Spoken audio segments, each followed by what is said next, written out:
The anti-government protests in Thailand have been raging unabated. But there seems to be another layer to all these protests. Another section of people is sustaining them. So who are they? Our next report has more. The protests in Thailand have intensified in the last few weeks. The government continues to threaten its own citizens. The demonstrators refuse to bow down. And the political turmoil continues to worsen.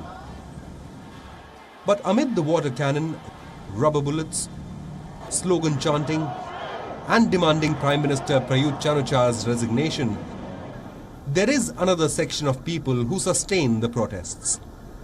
Who are they? They are being compared to the CIA. They are aware of the protest sites even before the demonstrators decide on one. Believe it or not, they are the street food vendors. After a government crackdown last week in a bid to outsmart authorities, protest groups have begun keeping the venues of their demonstrations a secret until the last minute. But protesters have quickly noticed that they are often second on the scene. By the time the demonstrators reach their venue, food vendors have already set up their carts and stand ready for a busy night of brisk sales. You ask, how are they doing this? Well, the answer is social media. From Facebook to Instagram to Twitter, from posts to comments to live chats, they are always one step ahead.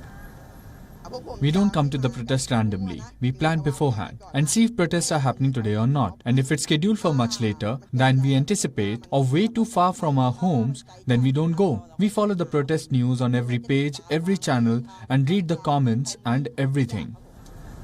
The street vendors have seen a more than 50% jump in their sales. They hawk sour pork and fish balls to a democracy-hungry crowd. Listen in to this meatball-selling vendor's anecdote. Protester came up to me and asked me how much for the whole cart. So I told her 9,000 baht. Then she gave me the money straight away. Vendors across Bangkok are in constant contact with other vendors who tip each other off.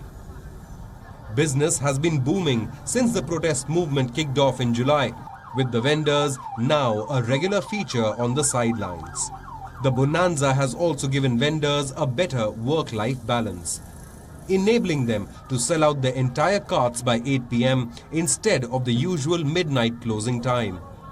Many vendors also fear setting up businesses in such a volatile environment. But the economy's free fall in the face of a coronavirus pandemic has left them without a choice. I'm scared, but I've gotten used to it. I've been coming to every protest, so I got used to it. Bureau Report, WION World is One. Co-presented by Skoda. Simply clever.